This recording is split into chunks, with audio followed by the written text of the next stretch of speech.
হিসেবে বাংলার জমিনে এসেছে। ৭১-এর পরাজিত শক্তি শিবির চক্র।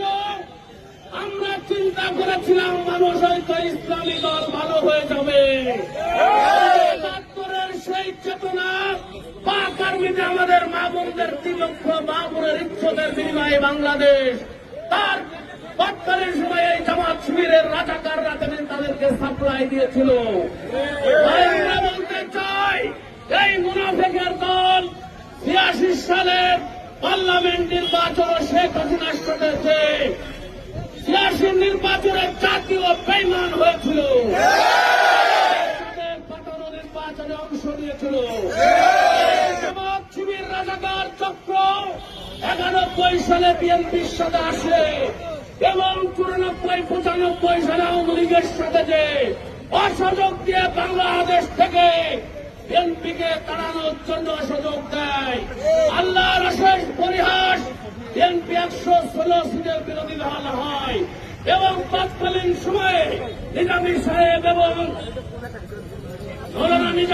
মৌলানা মুজাহিদ মৌলানা জেলার হোসেন সাহেবের মতো আলেম থাকা সত্ত্বেও ৩টে সিটে সেদিন তারা বিজয় লাভ করে। আমাদের সাথে ২০০১ সালে নির্বাচন করে তখন আমরা চাঁদাবাজ লুটেরা ছিলাম না, এখন ক্ষমতায় আসতে চায়, তাই তারা বেহেশতের টিকিট বিক্রি করছে। আজকে মুসলমান হিসাবে ঈমান আকীদা ইসলাম থাকলে মুসলমান হিসাবে জান্নাতে যাওয়া যাবে, কিন্তু জামাত শিবির করলে জান্নাতে যাওয়া যাবে এরকম কোন কুরআন হাদিসের আলোকে নাই। বলতে চাই গতকালকে নড়াইলের এক নেতা কালিয়ায় বলেছে, আমরা কিন্তু যদি আমাদের আঘাত করা হয় আমরা কিন্তু বসে থাকবো না। নেতৃবৃন্দকে বলতে চাই ওরা অসৎ উদ্দেশ্য নিয়ে মাঠে নেমেছে। আমার নেতা তারেক রহমানের নির্দেশনায় কোন ধরনের ভাঙচুর, কোন সংঘাতপূর্ণ কাজের সাথে জড়িত হব না।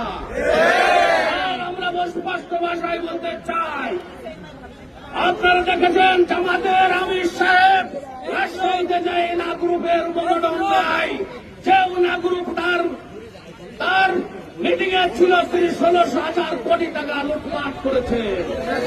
চাঁদাবাজি করেন না, কিন্তু ৪টি ব্যাংক দখল করে নিয়েছে। ছোটখাটো চাঁদাবাজি করে না। অভিভাবক তারেক রহমান সঙ্গের পরিবারে দাঁড়িয়েছে, তার পরিবারের সকল খরচ তারেক রহমান বহন করবে।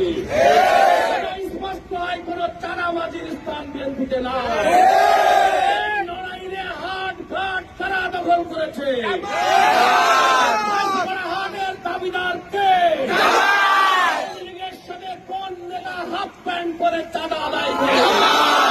তাই বলতে চাই এই জামাত শিবির চক্র থেকে আপনাদের সাবধান হতে হবে। পার্লামেন্ট নির্বাচনে ভরাডুবির জন্য তারা আজকে বাংলাদেশ অশান্ত করতে চায়। আমাদের প্রিয় অভিভাবক তারেক রহমানের নির্দেশনা, আমাদেরকে সংযত থাকতে হবে। আমরা সুন্দরভাবে কর্মসূচি শেষ করব, কিন্তু যে পরিবার তারেক রহমানকে কথা বললে কোন ছাড় হবে। আমরা বলতে চাই আগামী দিনে আপনারা যে পার্লামেন্ট নির্বাচন নস্যাৎ করতে চান, এই নির্বাচন স্বাধীনতার সার্বভৌমত্ব সভাপতির বক্তব্য দিয়ে আগামীকাল ৬০ দলের প্রোগ্রামে আপনারা হাজির হবেন।